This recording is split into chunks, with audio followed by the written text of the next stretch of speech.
الحمد لله الأكرم الذي خلق الإنسان وكرم وعلمه من البيان ما لم يعلم فسبحان الذي لا يحصى امتنانه باللسان ولا بالقلم ونشهد أن لا إله إلا الله وحده لا شريك له الذي أوتي جوامع الكلم وكرائم الحكم ومكارم الشيم صلى الله تبارك وتعالى عليه وسلم. الله أكبر كبيرا لا ضد له ولا ند له ولا جور له ولا شبه له ولا حد له ولا عد له ولا حد له ولا عد له ولا كف له ولا مثال له ولا مثل له.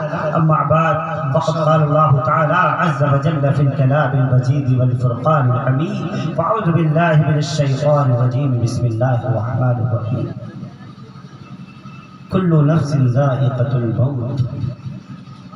وقال تعالى فكيف تكفرون بالله وكنتم أمواتا فأحياكم ثم يميتكم ثم يحييكم ثم إليه ترجعون. وقال تعالى إنما المؤمنون إخوة فأصلحوا بين أخويكم واتقوا الله. صدق الله العظيم. عن عبد الله بن مسعود رضي الله تعالى عنه قال قال رسول الله صلى الله تعالى عليه وسلم إن أكثر خطايا بني آدم في لساني. رواه أبو داود. عن عائشة رضي الله تعالى عنها عن النبي صلى الله عليه وسلم قال يا عائشة إياك ومحقرات الذنوب فإن لها من الله طالبا. رواه أحمد. عن أبي الدرداء رضي الله تعالى عنه قال قال رسول الله صلى الله تعالى عليه وسلم إن العالم ليستغفر له من في السماوات ومن في الأرض حتى الحيتان في الماء. إن العلماء ورثة الأنبياء إن الأنبياء لم يورثوا دينارا ولا درهما إنما ورثوا العلم فمن أخذه أخذ بحق وافر أو كما قال رسول الله صلى الله عليه وسلم.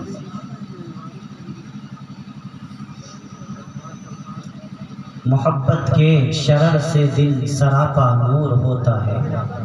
مفکر اسلام ڈاکٹر علامہ اقبال رحمۃ اللہ تعالی علیہ فرماتے ہیں محبت کے شرر سے دل سراپا نور ہوتا ہے اور ذرا سے بیج سے پیدا ریاض دور ہوتا ہے اور محبت سے ہی ہے پائی شفا بیمار قوموں نے کیا ہے بخت خفتہ کو بہت بیدار قوموں نے.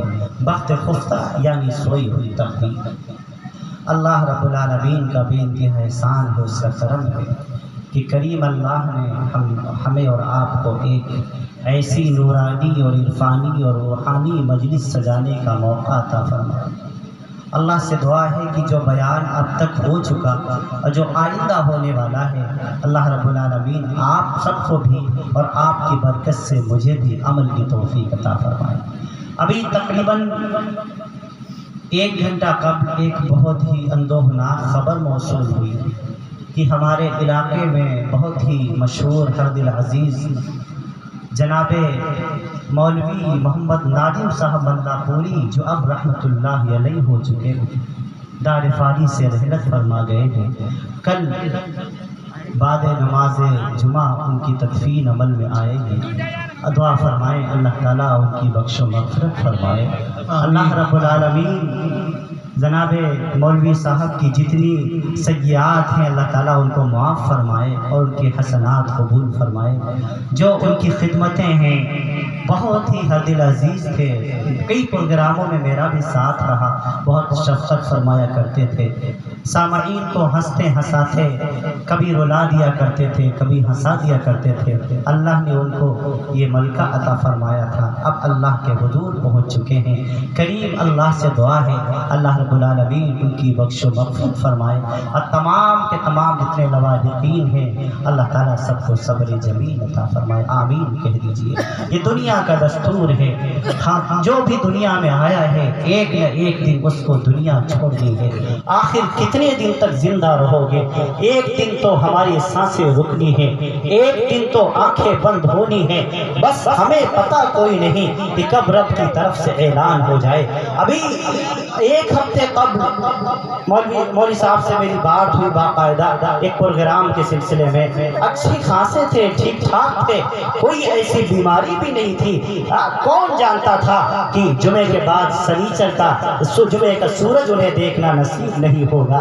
عزیزوں، اللہ کے رسول صلی اللہ علیہ وسلم نے تبھی تو فرمایا اے لوگوں تم موت کے لیے ہر وقت تیار رہا کرو. موت کبھی بتا کے نہیں آتی. اللہ کی طرف سے کوئی ٹیلی فون بھی نہیں آئے گا، کوئی آپ کو تار بھی نہیں بھیجا جائے گا کہ آج تمہارا بلاوا آنے والا ہے. بس رب کا ایک کوڑا چلتا ہے، رب کا حکم چلتا ہے. اذا جاء اجلهم لا يستأخرون ساعة ولا يستقدمون. جب وقت آ پہنچتا ہے پھر حافظ بھی نہیں بچتے، عالم بھی نہیں بچتے، محدث بھی نہیں بچتے، مدبر بھی نہیں بچتے، مفسر بھی نہیں بچتے، بادشاہ بھی نہیں بچتے، کوئی نہیں بچتا. کل نفس ذائقۃ الموت. جو بھی دنیا میں آیا ہے اس کو یہ دنیا چھوڑ کر کے جانا ہے. امام الانبیاء احمد مصطفیٰ محمد مصطفیٰ صلی اللہ علیہ وسلم فرماتے ہیں اے لوگوں تم میں عقل مند وہ ہے، سب سے ہوشیار وہ ہے جو مرنے سے پہلے مرنے کی تیاری کر لے، جو دنیا سے جانے سے پہلے دنیا سے جانے کی تیاری کر لے. ہاں گھر میں شادی کا موقع آتا ہے ہم پہلے سے تیاری کرتے ہیں، عید کا موقع آتا ہے پہلے سے تیاری کرتے ہیں. یہ آپ کا پروگرام آنے والا تھا، آپ نے پہلے سے تیاری کی. عزیزوں موت بھی تو آنی ہے، موت نے کسی کو نہیں بخشا، موت ہر ایک کو آئی ہے. نہ انبیاء اس سے بچے ہیں، نہ اولیاء اس سے بچے ہیں، نہ کوئی بادشاہ اس سے بچا ہے. یہ رب ذوالجلال کا اٹل فیصلہ ہے. کل نفس ذائقۃ الموت. ہر جاندار کو، ہر ذی روح کو ایک دن موت کا ذائقہ چکھنا ہے. عزیزوں ایک دن آئے گا آپ کو بھی موت سے سامنا کرنا پڑے گا. ایک دن آئے گا مجھے بھی موت آئے گی. ہاں ایک دن آئے گا یہ تو لوگ دیکھیں گے کہ سینکڑوں انسانوں سے خطاب کرنے والا یہ سلمان، اس کو بھی موت سے سامنا کرنا پڑے گا. یہ بھی بھولی پسری کہانی بن جائے گا. ہاں اس کو موت پورے طور پر نگل لے گی. یہ دنیا کا دستور ہے. جو بھی دنیا میں آیا ہے آج ایک مولوی ناظم صاحب کی موت نہیں ہے بلکہ بہت بڑا پیغام ہے. آج دنیا کے انسانوں چاہے کوئی نیک ہو یا بد ہو، زمیندار ہو چاہے وہ ریل کھینچنے والا ہو، ٹھیلا لگانے والا ہو، زمیندار ہو یا فقیر ہو، گلیوں میں پیٹ کے ٹکڑے مانگنے والا ہو، ہر کسی کو موت سے سامنا کرنا ہے. اے لوگوں موت کے لیے تیار رہو. یہ موت کا اعلان ہے. اسرائیل اعلان کر رہا ہے تم قبر کو یاد کرو، نہ یاد کرو. قبر کی مٹی روزانہ تمہیں اعلان کرتی ہے، روزانہ تمہیں آواز دیتی ہے یا ابن آدم، یا بنت آدم، اے آدم کے بیٹے، اے آدم کی بیٹی، انا بیت الوحشیہ. میں ایک ڈراؤنا گھر ہوں، میں کیڑے مکوڑوں کا گھر ہوں. ہاں میں ایک اندھیرا گھر ہوں. اگر میرے اندر روشنی پیدا کرنا چاہتا ہے تو اپنے اعمال ٹھیک کر کے آ. یہ روزانہ قبر کی مٹی آواز دے رہی ہے. مسلمانوں ہم قبر کو بھولے ہوئے ہیں، ہم موت کو بھولے ہوئے ہیں. ہم امام الانبیاء احمد مصطفیٰ محمد مصطفیٰ صلی اللہ علیہ وسلم کے ان فرمان کو بھی بھولے ہوئے ہیں جو آپ نے صحابہ کرام سے فرمایا تھا. ایک موقع پر آقا مدنی صلی اللہ علیہ وسلم فرمانے لگے، بیہقی کے اندر روایت موجود ہے، اے میرے صحابہ تم اپنی زندگی اور موت کے بارے میں کیا خیال رکھتے ہو کہ اللہ تعالیٰ تمہیں کتنی دیر تک زندہ رکھے گا؟ ایک صحابی نے کہا یا رسول اللہ مجھے خوب غالب گمان یہ ہے کہ میں یہاں سے گھر پہنچ پاؤں کہ اس سے پہلے ہی موت آ جائے.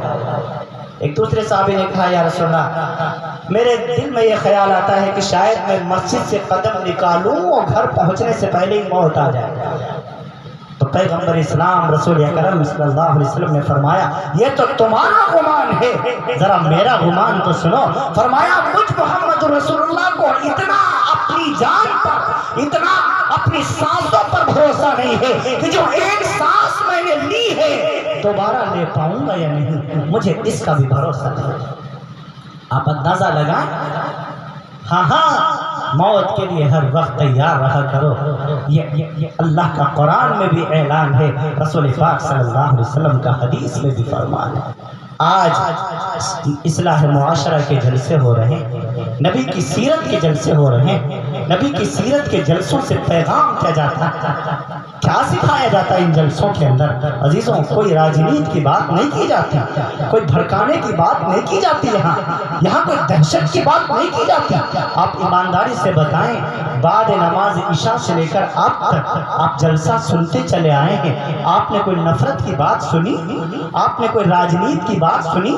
آپ نے کسی کے خلاف کوئی بات سنی؟ نہیں۔ جتنی دیر تک آپ یہاں بیٹھے ہیں آپ گناہوں سے محفوظ ہو گئے۔ اسی لیے شیخ الاسلام حضرت مولانا مفتی محمد تقی عثمانی دامت برکاتہ العالیہ فرمایا کرتے تھے، اپنے درس میں اکثر فرمایا کرتے ہیں کہ اگر اللہ رب العالمین تمہیں ایسی مجلسوں میں بیٹھنے کی توفیق دے دے تو رب کی توفیق مل جانا ہی یہ بہت بڑی نعمت ہے، اس کی قدر کرنا چاہیے۔ یہ رات کا آخری پہر شروع ہو چکا ہے، ہمارے حضرت مولانا واری صاحب اب تک بیٹھے ہوئے ہیں، کتنی محنت سے نظامت فرماتے ہیں۔ اللہ تعالیٰ ان کی عمر میں، ان کی صحت میں خوب برکت عطا فرمائے۔ ہمارے دیگر علماء کرام بیٹھے ہوئے ہیں، آپ حضرات بھی ابھی تک بیٹھے ہوئے ہیں اتنی سخت سردی کے موسم میں۔ میرا خیال یہ تھا کہ 12 بجے دعا ہو جائے گی، اسی لیے میں نے عزیزم حافظ عبدالعلیم صلی اللہ علیہ وسلم سے کہا بھی تھا کہ مجھے 10 ساڑھے 10 تک موقع دے دیا جائے، چونکہ پھر صبح کو مجھے سفر بھی ہے اور اس کے بعد جمعہ بھی پڑھانا ہے، تو میں تھوڑا آرام کا موقع مل جائے۔ لیکن اتنی کرم نوازش ہوئی مجھ پر کہ 12:15 کے بعد 12:30 کے قریب مجھے نمبر ملا۔ بہرحال جتنی دیر اللہ تعالیٰ آپ حضرات کے درمیان مجھے بٹھائے رکھے، دعا فرمائے اللہ تعالیٰ کچھ کام کی باتیں ہماری زبان سے نکلوا دے۔ سارے کے سارے محبت کرنے والے لوگ موجود ہیں، جیسے حضرت مولانا نے بتایا میں بہت دور کا نہیں ہوں، میں آپ کے گھر کا ہوں، آپ کا اپنا ہوں، لیکن یہ ہماری بدنصیبی ہے کہ میں اپنے علاقے کی اتنی خدمت نہیں کر پایا۔ اللہ رب العالمین نے پورا ملک ہندوستان ٹہلا دیا، ملک ہندوستان کے مختلف صوبوں میں بار بار جانے کا موقع اللہ نے عطا فرما دیا، لیکن یہ میری شاید بدنصیبی ہے کہ اپنے علاقے کی میں اس طریقے سے خدمت نہیں کر سکا جیسے کرنی چاہیے تھی۔ بہرحال بہت سارے لوگ تو مجھے جانتے ہی نہیں کہ یہ یہاں کے ہیں رہنے والے۔ بہرحال اسی لیے میں اکثر کہا کرتا ہوں، اسی لیے جب بھی کوئی اشتہارات کے لیے فون کرتا ہے کیا لکھواؤں، میں کہتا ہوں بھیا گوریابی لکھوانا، گاؤں کی مٹی سے میں جڑا ہوا ہوں، اس نسبت کو ختم مت کرنا۔ کہا لکھیم پوری، میں نے کہا لکھیم پوری بعد میں ڈالنا، پہلے گوریابی ڈالنا، میں پہلے گوریابی ہوں بعد میں لکھیم پوری ہوں۔ لہذا لوگ مجھ کو باہری صوبے والے گوریابی کے نام سے ہی جانتے ہیں۔ صوبے بہار چلے جائیں گے، اڑیسہ چلے جائیں گے، بنگال چلے جائیں گے، مدھیہ پردیش چلے جائیں گے، مہاراشٹر چلے جائیں گے، تلنگانہ چلے جائیں گے، آپ وہ وہاں سلمان گوریابی ہی کے نام سے جانتے ہیں۔ اور آپ سوشل میڈیا پر بھی سرچ کریں گے اس پر بھی گوریابی ہی لکھ کے آئے گا۔ یہ اس بات کی دلیل ہے کہ میں گاؤں سے جڑا ہوا ہوں اور گاؤں کی مٹی سے میں محبت کرتا ہوں۔ سارے اپنے لوگ ہیں، بہت سے جانے پہچانے چہرے ہیں۔ صبح کسی کو کام پر جانا ہوگا، کسی کو کھیت پہ کام کرنے جانا ہوگا، کسی کو دکان پہ جانا ہوگا، کسی کو آفس میں جانا ہوگا، کسی کو پڑھنے جانا ہوگا، کسی کو پڑھانے جانا ہوگا، لیکن پھر بھی اتنی رات میں، اتنے اندھیرے میں، اتنی سردی میں امام الانبیاء کی محبت میں بیٹھے ہوئے ہیں۔ یہ اس بات کی بین دلیل ہے کہ آپ علماء سے محبت کرنے والے ہیں، آپ رسول پاک سے بھی محبت کرنے والے ہیں، آپ اللہ رب العالمین سے بھی محبت کرنے والے ہیں، ورنہ دنیا کی کوئی طاقت اتنی سخت سردی میں، رات کے سناٹے میں آپ کو بیٹھا نہیں سکتی۔ یہ رسول عربی کی اور دین کی نسبت ہی ہے جو آپ کو بیٹھنے پر مجبور کر رہی ہے۔ اللہ تعالیٰ آپ سب کے بیٹھنے کو قبول فرما لے، اللہ تعالیٰ آپ سب کی آمد کو شرف قبولیت سے نواز دے، اللہ تعالیٰ آپ سے راضی ہو جائے۔ اور جتنی دیر تک آپ بیٹھے، اور اس امید پر میں کہہ رہا ہوں کہ جب تک دعا نہیں ہو جائے گی انشاءاللہ آپ بیٹھے رہیں گے، کیونکہ اب بہت جلد دعا ہی ہونے والی ہے۔ میں نے کہا تھا دعا ہی کرائی جائے، کیونکہ اب تو دعا کا وقت ہو گیا۔ وَجَعَلْنَا اللَّيْلَ لِبَاسًا وَجَعَلْنَا النَّهَارَ مَعَاشًا۔ رب نے رات سونے کے لیے بنائی ہے، دن کام کرنے کے لیے بنایا ہے، لیکن وہ راتیں جن میں اللہ اور اس کے رسول کی باتیں ہوں ان میں جاگا جا سکتا ہے۔ فرمایا جب رات کا موقع آتا ہے تو لوگ تو 3 گروہوں میں بٹ جاتے ہیں۔ ایک گروہ وہ جو نیکیاں حاصل کرتا ہے، ایک گروہ وہ جو برائیاں حاصل کرتا ہے، ایک گروہ وہ جس کو نہ نیکیاں ملتی ہیں نہ اس کے کھاتے میں کوئی برائی لکھی جاتی ہے۔ فرمایا تو پہلا گروہ وہ جو نیکیاں حاصل کرتا ہے، یہ وہ ہے جو عشاء کے بعد اللہ اور اس کے رسول کی بات کرتا ہے یا بات سنتا ہے۔ دوسرا گروہ وہ جو معصیت میں پڑ جاتا ہے، گناہوں میں پڑ جاتا ہے، کئی شرابوں میں پڑ جاتا ہے، کئی برے طور پر اور گناہوں میں ملوث ہو جاتا ہے، اس کے کھاتے میں گناہ لکھے جاتے ہیں۔ اب تیسرا وہ جو چپ چاپ جا کر کے سو جاتا ہے۔ فرمایا یا تو تم پہلے والے بنو یا آخری والے بنو، بیچ والے ہرگز نہ بننا۔ یا تو عشاء کے بعد فوراً سو جایا کرو یا اللہ اور اس کے رسول کی بات کیا کرو یا سنا کرو۔ خبردار گناہوں کی طرف مت جایا کرو، ورنہ یہ راتیں تمہارے لیے وبال بن جائیں گی۔ ہم سب امام الانبیاء کو جاننے والے ہیں، امام الانبیاء کو ماننے والے ہیں۔ اس وقت ہمارا ملک ایک بدترین دور سے گزر رہا ہے۔ عزیزوں، چونکہ میں ملک ہندوستان گھومتا ہوں، میں دیکھتا ہوں، میں بخوبی اس چیز سے میں واقف ہوں کہ ہمارا ملک کس موڑ پر جا رہا ہے۔ ابھی میں بولان کی وادیوں میں تھا، صوبہ آسام کا بارڈر پڑتا ہے۔ ابھی میں 22 تاریخ کو وہاں سے واپس آیا، 14 تاریخ کو 1 ہفتے سے زائد کا میرا سفر تھا۔ ابھی میں 22 تاریخ کو وہاں سے میں واپس ہوا ہوں۔ وہاں میں نے دیکھا ہے سب کچھ ہونے کے باوجود بھی میں 3 صوبوں میں جانے کا اللہ تعالیٰ نے موقع عطا فرمایا 1 ہفتے کے اندر۔ صوبہ بہار کے 2 اضلاع، صوبہ اڑیسہ، صوبہ مغرب بنگال، اللہ رب العالمین نے ان مقامات پر جانے کا شرف عطا فرمایا۔ وہاں جا کر ہم نے محسوس کیا کہ جس خطے سے ہم تعلق رکھتے ہیں وہاں کچھ ماحول اور ہی ہے۔ حالانکہ وہ بھی ملک ہندوستان کا ایک حصہ ہے، ملک ہندوستان کا ایک صوبہ ہے، لیکن بڑا امن ہے وہاں، بڑی شانتی ہے وہاں، بڑا چین ہے وہاں، بڑا سکون ہے وہاں۔ وہاں کوئی ہندو مسلم فساد نہیں ہے، وہاں کوئی ہندو مسلم کی بات نہیں ہے، وہاں مسجدوں کے اوپر اس طریقے سے اٹیک نہیں ہو رہے، وہاں پر طور پر مدارس کے اوپر وہ انگلیاں نہیں اٹھائی جا رہی، وہاں تماشے نہیں کیے جا رہے ہیں۔ لیکن ہمارے یہاں ہم کس طریقے سے ہم زندگی گزار رہے ہیں ذرا آپ خود محسوس کر رہے ہوں گے۔ ہمارا یوپی اس کو 5-6 سالوں میں ایسا بنا دیا گیا، حالانکہ اس سے پہلے بہت خوبصورت تھا۔ مجھے فخر محسوس ہوتا تھا کہنے پر کہ ہم صوبہ یوپی سے تعلق رکھتے ہیں، لیکن عزیزوں یہ چند دنوں کے اندر یہ ایک ایسا ماحول بنا دیا گیا، ڈرایا جا رہا ہے، دھمکایا جا رہا ہے، یہ زندگی سسک کر گزارنے پر مجبور کیا جا رہا ہے۔ آپ نے بھی تریپورہ کا واقعہ سنا ہوگا، اخبارات کے ذریعے، سوشل میڈیا کے ذریعے آپ نے اکثری طور پر ملک کے اپنے صوبہ یوپی کے مختلف اضلاع، ابھی مظفر نگر پورے طور پر ہم بھولے نہیں تھے کہ تریپورہ کا یہ واقعہ پیش آ گیا۔ 17 سے زائد مساجدوں کو ڈیمیج کر ان کو نشانہ بنایا گیا، جن میں سے 3 یا 4 مساجد کو منہدم کر دیا گیا، اللہ کے قرآن کی بے حرمتی کی گئی۔ ہاں یہ سب کچھ مسلمانوں کے علاقے میں ہو رہا ہے، یہ سب کچھ مسلمانوں کے ساتھ ہو رہا ہے۔ وہاں ایسا کیوں ہو رہا ہے؟ ایسا ماحول کیوں بنا دیا گیا؟ وہ ایک خاص طبقے کو کیوں ٹارگٹ کیا جا رہا ہے؟ اس سے پہلے تو ایسا ماحول نہیں تھا۔ کبھی تم نے قرآن سے پوچھا؟ کبھی تم نے اللہ رب العالمین کے قرآن سے معلوم کرنے کی کوشش کی کہ اے اللہ اس سے پہلے تو ماحول نہیں تھا، ہم بڑی محبت کے ساتھ رہتے تھے، بڑے پیار کے ساتھ رہتے تھے، اس ملک میں محبت کے ساتھ رہتے تھے، آپس میں نفرت نہیں تھی، آپس میں تشدد نہیں تھا۔ ہاں وہ آرام سے اپنے مندر میں گھنٹیاں بجایا کرتے تھے، ہم مسجد میں اذانیں دیا کرتے تھے، ہم اپنی مسجد میں تراویح پڑھا کرتے تھے، وہ اپنی مندروں میں آرتیاں کیا کرتے تھے، کوئی نفرت نہیں تھی۔ اے اللہ یہ کہاں سے لوگ پیدا ہو گئے؟ خود قرآن اٹھاؤ گے تو قرآن میں رب ذوالجلال کا فرمان تمہیں مل جائے گا۔